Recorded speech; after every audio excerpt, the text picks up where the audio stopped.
हमारे मन में गंदे विचार क्यों आते हैं? हम नहीं चाहते पर फिर भी हमारे मन में गंदे विचार आते रहते हैं। लेकिन क्यों? मन ही हमारा सबसे बड़ा दोस्त और मन ही हमारा सबसे बड़ा शत्रु है। जब हम अपने मन के हिसाब से चलते हैं तो मन हमें भटका देता है, और जब हम मन को संतुलित कर लेते हैं तो हम अपनी जिंदगी में सब कुछ पा लेते हैं। हम अपने मन में आने वाले गंदे विचारों को रोकने की कोशिश करते हैं, पर जितना हम रोकते हैं उतने ये विचार हमारे अंदर प्रवेश करते जाते हैं। आप जिस चीज से जितना दूर भागोगे उतनी ही वह चीज आपके पास आएगी। इसीलिए उस चीज से भागो मत, बल्कि उस पर संतुलन कायम रखो। एक बार एक युवक गौतम बुद्ध के पास आया और गौतम बुद्ध से बोला, हे बुद्ध, मेरे मन में इतने गंदे विचार क्यों आते हैं? मैं नहीं चाहता कि मेरे मन में गंदे विचार आए, पर मेरे मन में हमेशा काम वासना के विचार चलते रहते हैं और मैं इनके बारे में सोच सोच कर बहुत परेशान हूं। मेरी ऊर्जा और समय ये सब सोचने में ही नष्ट हो जाते हैं, और ये सब विचारों की वजह से मैं कभी कभी शांत नहीं रह पाता और मैं हमेशा ही स्त्रियों को देखकर मोहित हो जाता हूँ, अपने आप को रोक ही नहीं पाता।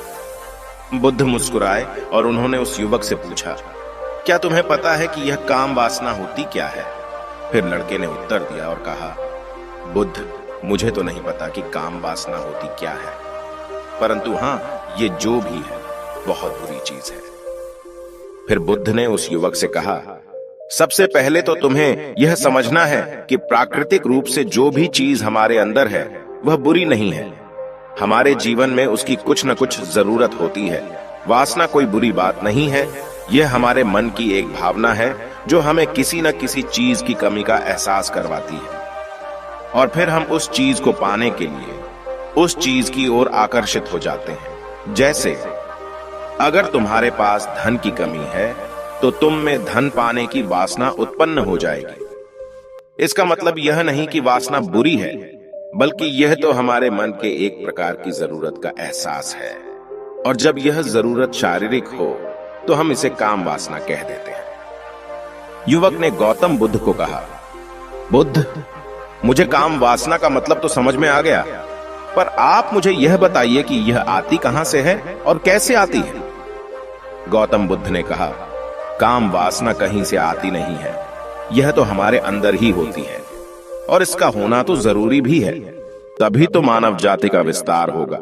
युवक ने कहा, जब यह हमारे अंदर ही है और जरूरी भी है, तो फिर लोग इसे गलत क्यों बताते हैं? बुद्ध ने कहा, यही समस्या है। लोगों ने काम वासना को गलत तरीके से सोच लिया है, इसे छिपाने की और दबाने की कोशिश करते हैं। काम वासना गलत नहीं है, बल्कि काम वासना का गलत तरीके से प्रयोग करना गलत बात है। लोग जिसे पसंद करते हैं उसी के लिए जीने लग जाते हैं और उसके बारे में हमेशा सोचते रहते हैं, पर यह सब गलत है। बुद्ध ने युवक से कहा, क्या तुम्हें पता है कि जानवरों में भी काम वासना होती है? युवक ने उत्तर दिया, हाँ बुद्ध, जानवरों में भी काम वासना होती है, क्योंकि जानवर भी तो आखिर अपनी पीढ़ी को आगे बढ़ाएंगे। बुद्ध ने कहा, तो फिर हम जानवरों की काम वासना को क्यों गलत नहीं कहते? युवक ने कहा, मुझे नहीं पता महात्मा, आप ही मुझे बताइए। गौतम बुद्ध ने कहा, जानवर अपनी काम वासना का प्रयोग आनंद प्राप्ति के लिए नहीं करते, वह तो सिर्फ संतान उत्पन्न करने के लिए काम वासना का उपयोग करते हैं। जानवरों को प्रकृति ने इतनी समझ नहीं दी कि वह काम वासना को अपने सुख का आधार बना सके, जबकि मनुष्य अपनी समझ के बलबूते पर प्रकृति में पाई जाने वाली प्रत्येक वस्तु को अपने सुख के लिए अपने प्रयोग करता है। हम इंसानों ने ही काम वासना को अपने सुख का साधन बना लिया है, जबकि प्रकृति ने तो हमें अपने वंश को आगे बढ़ाने के लिए दिया था, लेकिन इंसानों ने इसे अपने जीवन का परम लक्ष्य बना रखा है, और इस तरह से काम वासना का बेलगाम हो जाना गलत है। युवक ने बुद्ध से पूछा, महात्मा जी, ये काम वासना हम पर हावी क्यों होती है? क्यों यह बेलगाम हो जाती है? तब गौतम बुद्ध ने कहा, सुनो, अब जो मैं तुम्हें बताऊंगा उसे तुम ध्यानपूर्वक सुनना। काम वासना का सारा खेल तुम्हें समझ आ जाएगा, तुम्हें तुम्हारे सारे सवालों का जवाब मिल जाएगा, बस तुम्हें ध्यान से सुनकर समझना है। फिर गौतम बुद्ध युवक को बताना शुरू करते हैं। एक बार की बात है, एक आश्रम में गुरु और उनके शिष्य रहते थे। शिष्य रोजाना आश्रम के बाहर स्थित गांव में दीक्षा लेने के लिए जाते थे। शिष्य जो गांव में भिक्षा लेने जाता था, उस रास्ते में एक नदी पड़ती थी जिससे वह रोज भिक्षा लेने जाता था। एक दिन उसने देखा कि एक लड़का पेड़ के पीछे छिपा है। उसने लड़के के पास जाकर पूछा, भाई तुम इस पेड़ के पीछे छिपकर क्या देख रहे हो? लड़के ने कहा, अरे तुझे नहीं दिख रहा क्या कि मैं क्या देख रहा हूं? तब शिष्य ने नदी की तरफ देखा तो वहां पर कुछ लड़कियां पानी भर रही थी। लड़कियां 15 साल की हुई। तब शिष्य ने लड़के से कहा, अरे भाई वहां पर तो लड़कियां पानी भर रही हैं, इसमें छिपकर देखने वाली क्या बात है? तब वो लड़का शिष्य की तरफ देखकर उससे कहता है, अरे पागल, तुम्हें दिखाई नहीं दे रहा क्या कि मैं क्या कर रहा हूं? वह परियां कैसे नदी से पानी निकाल रही है। जरा उनकी अदाओं को देखो, उनके कोमल शरीर को देखो, उनकी पतली कमर मटके को उठाते समय कैसे बल खाती है और उनके बाल उनकी कमर पर कैसे लहरा रहे हैं, मानो सुंदरता बिखरी पड़ी हो। शिष्य फिर नदी की तरफ देखता है और इस बार वह देखता ही चला गया। अभी तक तो उसे कुछ भी नजर नहीं आ रहा था और वह बिल्कुल निर्भय था। उसे किसी बात का कोई डर नहीं था। लेकिन अब वह छुपने लगा और उन लड़कियों को देखने लगा जैसे उसने कोई अपराध कर दिया हो। और जब वो छुपकर उन लड़कियों को देख रहा था, तभी वो अंदर से कांप गया और उसने कहा कि यह मैं क्या कर रहा हूं? मैं जो भी कर रहा हूं वह सही नहीं है। मुझे यहां से चले जाना चाहिए। और फिर वह जल्दी से वह से चला जाता है। फिर वह आश्रम पहुंच जाता है। आश्रम जाकर वह अपने कार्यों में लग गया। लेकिन जो अभी वह देख कर आया था, वही उसकी आंखों के सामने बार बार आ रहा था। उसके मन में वही दृश्य चल रहा था। उसका मन वही सब कुछ देखने के लिए ललचा रहा था। उसका किसी भी काम में मन नहीं लग रहा था। सुबह होते ही वह रोज भिक्षा के लिए आश्रम से जल्दी निकल जाता और नदी के पास वाले पेड़ के पास जाता, जहां वह लड़का पहले से मौजूद रहता था। उसके साथ मिलकर लड़कियों को छुपकर देखता था।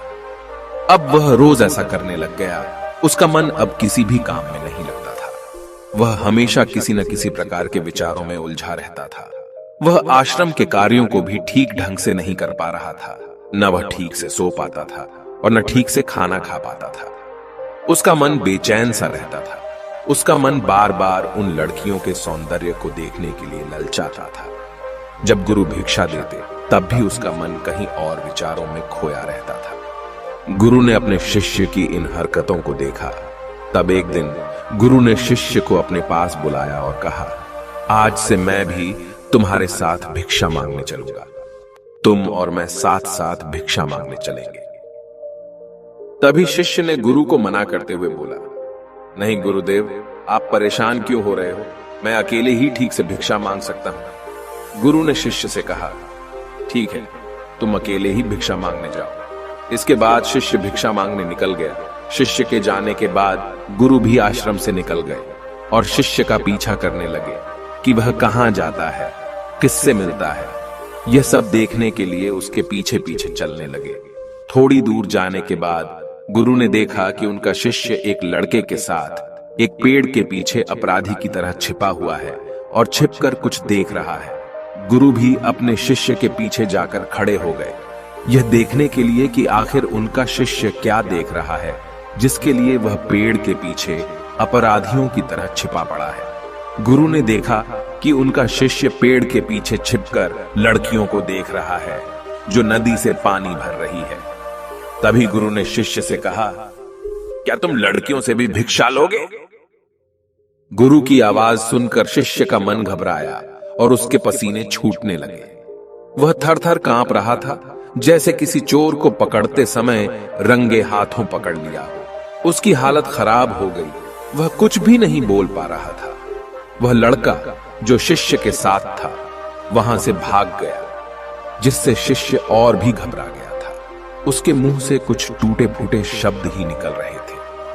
वह अपने गुरु से भी नजर मिलाने का साहस नहीं कर पा रहा था। गुरु ने शिष्य की ओर देखा और कहा, मेरा शिष्य तो निर्भय है, उसे तो किसी भी चीज का डर नहीं है, लेकिन ये क्या, तुम तो डर के मारे कांप रहे हो। शिष्य ने गुरु से कहा, मुझे माफ कर दो, इसमें मेरा कोई दोष नहीं है। उस लड़के ने मुझे बहका दिया था, लेकिन मैं आपसे वादा करता हूं कि आज के बाद मैं कभी दोबारा ऐसा नहीं करूंगा। मुझे माफ कर दो। गुरुदेव ने कहा कि कोई बात नहीं, पर इस बात का तुम ध्यान रखो कि हम जैसी संगति करते हैं वैसा ही फल हमें प्राप्त होता है। हम जैसे संगति करते हैं उनके विचार हमारे अंदर प्रवेश करते हैं। इसीलिए अच्छी संगति करो ताकि तुम्हारे अंदर अच्छे विचार प्रवेश करें। फिर गुरु और शिष्य आश्रम लौट आए और फिर से आश्रम के कार्यों पर ध्यान देने लगे। उसने उस रास्ते को छोड़ दिया और दूसरे रास्ते से जाने लगा। वह अपने काम को ध्यान से करता था, लेकिन धीरे धीरे उसके अंदर क्रोध उत्पन्न हो गया और फिर वह दूसरे शिष्यों पर क्रोध करने लगा और बेचैन हो गया। अब वह सही समय पर भोजन भी नहीं करता था। वह भोजन भी बहुत कम खाता था। एक रात गुरु शिष्य के पास आए और उससे बोले कि तुमने मुझसे वादा किया था कि तुम अपना मन नियंत्रण में रखोगे। अब तक तुमने कितनी बार अपना वादा तोड़ दिया। यह सुनकर शिष्य अपने गुरु के चरणों में गिर गया और रोने लगा। रोते रोते ही उसने गुरु से कहा कि गुरुदेव, मैं कई बार अपना वादा तोड़ चुका हूं, फिर वादा कर लेता हूं, लेकिन हर बार मैं वादा तोड़ देता हूं। मेरा मन मेरे नियंत्रण में है ही नहीं। मैं बहुत कोशिश करता हूं कि मैं अपने मन से सारे बुरे विचारों को निकाल दूं, लेकिन मैं चाहकर भी ऐसा नहीं कर पा रहा हूं। फिर गुरु ने शिष्य को कहा, चलो मेरे साथ। गुरु शिष्य को आश्रम के बगीचे में लेकर गए और शिष्य से कहा, देखो यहां पर कुछ नालियां बनी हुई है जिससे नदी का पानी इन पौधों तक आ रहा है और यह पानी निरंतर भाव से बह रहा है। क्या तुम इस पानी के बहाव को रोक सकते हो? शिष्य ने कहा, हां गुरुदेव, मैं इस बहाव को रोक सकता हूं। फिर शिष्य ने मिट्टी उठाकर उस नाली के छोर पर डाल दी। वह पानी थोड़ी देर के लिए रुक गया और फिर थोड़ी देर बाद उस रेत के ऊपर से पानी आया। गुरु ने शिष्य से कहा, अरे ये क्या, ये पानी तो रुका ही नहीं। फिर से उसने कुछ कंकर पत्थर उठाकर उसे नाली में डाल दी और फिर थोड़ी देर के लिए पानी रुक गया, लेकिन फिर थोड़ी देर बाद ही उन कंकर पत्थरों के ऊपर से पानी निकल आया। गुरु ने कहा, शिष्य यह क्या हुआ? पानी तो फिर से आ गया। तुम तो बोल रहे थे कि तुम इसे रोक दोगे। क्या हम किसी चीज को पूरी तरह से रोक सकते हैं? तब शिष्य ने कहा, कोई बात नहीं गुरुदेव, मैं इस पानी को तो रोक कर आपको दिखाऊंगा। फिर उसने एक बड़ा सा पत्थर लेकर आया और उसे नाली पर डाल दिया। पानी रुक गया। तब शिष्य ने गुरु से कहा, देखा गुरुदेव, मैंने कहा था ना कि पानी को मैं रोक दूंगा। मैंने पानी को रोक दिखाया। आपकी बात मैंने पूरी कर दी। गुरु मुस्कुराए और बोले, अच्छा जरा ध्यान से देखो, पानी रुक गया है क्या? वो तो पीछे की नाली तोड़कर बाहर आ गया और अगल बगल से बह रहा है। और ध्यान से देखो, इस पत्थर के आगे भी आ गया और यह पानी अपना रास्ता बदलकर फिर से आगे की तरफ बह जाएगा। फिर थोड़ी देर बाद ऐसा ही हुआ।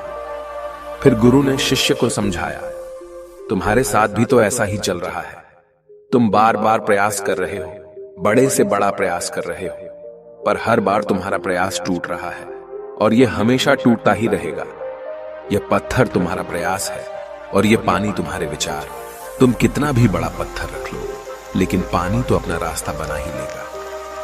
यह देखकर शिष्य ने पूछा, हे गुरुदेव, क्या कोई तरीका नहीं है जिससे मैं गंदे विचारों से बाहर निकल सकूं? गुरु ने कहा, एक तरीका है। यह पानी जिस नदी से आ रहा है, तुम वहां से इस पानी का रास्ता ही बदल सकते हो। गुरु शिष्य को एक नदी के पास ले गए जहां से उस बगीचे में पानी आ रहा था। गुरु ने शिष्य से कहा, वो पानी इसी नदी से जा रहा है। अगर हम यहीं से उसका रास्ता बंद कर दें जहां से पानी बगीचे में जा रहा है, तो क्या हम पानी को रोक नहीं सकते? शिष्य ने कहा, हाँ गुरुदेव, अवश्य ऐसा हो सकता है। मैं इस पानी को यहीं से बंद कर देता हूं, तब आगे की नाली में पानी जाएगा ही नहीं और फिर बगीचे में पानी ही नहीं जाएगा। फिर गुरु ने कहा, शिष्य अगर पानी बगीचे में नहीं जाएगा तो पेड़ पौधों को पानी कहां से मिलेगा? उन पेड़ पौधों को तो पानी की आवश्यकता है।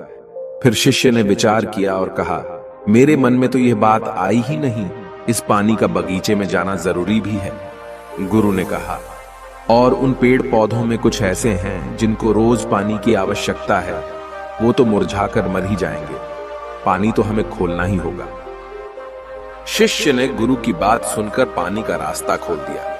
तब गुरु ने पूछा, अगर हम इस नदी के पूरे पानी को बगीचे की तरफ मोड़ दें तो क्या होगा? शिष्य ने उत्तर दिया, गुरुदेव, वहां पर जितने भी पेड़ पौधे हैं वो सब गलकर नष्ट हो जाएंगे और वहां पर कुछ नहीं बचेगा।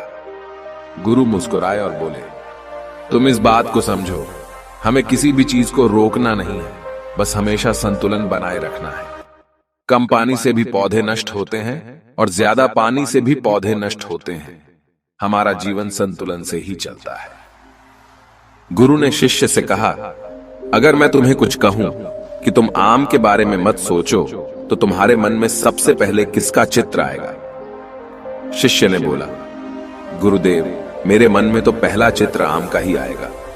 गुरु ने कहा, जब हम गंदे विचारों को जबरदस्ती रोकने का प्रयास करते हैं तो वे और भी मजबूती से हमारे अंदर प्रवेश करते हैं। इसीलिए हमें उन्हें कभी भी दबाने की कोशिश नहीं करनी चाहिए। फिर गुरु ने शिष्य को कहा, हमारे गंदे विचार बुरे लोगों की संगति करने की वजह से भी आते हैं। कभी कभी कामुकता हमारे अंदर होती नहीं है, लेकिन कुछ अश्लील लोगों के साथ रहने की वजह से ये हमारे अंदर हावी हो जाती है। फिर शिष्य ने कहा, गुरुदेव, आप सही कह रहे हैं, मैं अपने मार्ग से भटक गया था। फिर वह शिष्य उस रात बहुत ही चैन की नींद सोया। सुबह अपने कार्यों को पूरे मन से किया और फिर सुबह वह भिक्षा लेने के लिए उसी रास्ते से गया जहां वह लड़का आज भी पेड़ के पीछे छुपकर उन लड़कियों को देख रहा था। वह शिष्य उसे नदी पर गया जहां वह लड़कियां पानी भर रही थीं। उसने उन लड़कियों से पानी मांगा और उन लड़कियों में से एक लड़की ने उसे पानी पिलाया और उसे शिष्य के चरण छुए।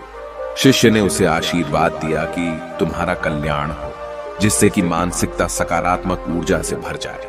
उसके चेहरे पर मुस्कान आ गई थी, जैसे कि उससे कुछ खोया हुआ वापस मिल गया हो। वह वापस अपने रास्ते से जाने लगा। तभी पीछे से वह लड़का आ गया जो पेड़ के पीछे छुपा हुआ था। वह शिष्य के पास आया और बोला, क्या बात है, आज तो तुमने नजदीक से दर्शन कर लिया, तुम तो मुझसे भी आगे निकले। तब शिष्य ने कहा, हम हमेशा दूसरों के दर्शन करने में ही व्यस्त रहते हैं, अपने दर्शन कर ही नहीं पाते। तुम कब तक इस पेड़ के पीछे छुपाते रहोगे? किसी को पसंद कर लो, उसे बोल दो।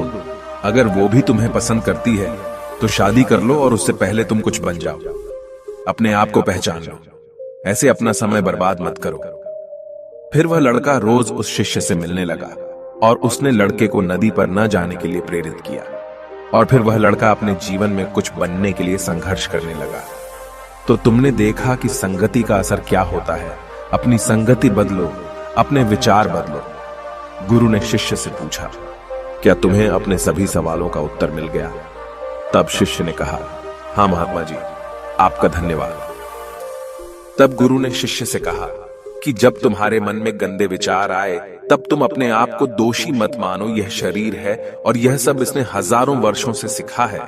एक केवल तुम्हारे सोच लेने से या शपथ लेने से यह टूटने वाला है नहीं, लेकिन तुम्हारे पास वो शक्ति है, वो ऊर्जा है जिसका तुम्हें संतुलन उपयोग करना है। तुम एक जीवित ऊर्जा हो जो कुछ भी अनुभव करने के लिए स्वतंत्र है। इसीलिए तुम अपने आप को पहचानो। इस कहानी से हमें यह सीख मिलती है कि हमारे विचारों का महत्व कितना अधिक होता है। हमारे विचार ही हमारे भविष्य की दिशा को निर्धारित करते हैं। हमें सकारात्मक विचारों को अपने मन में पूरी शक्ति के साथ अपनाना चाहिए ताकि हम सही दिशा में आगे बढ़ सकें।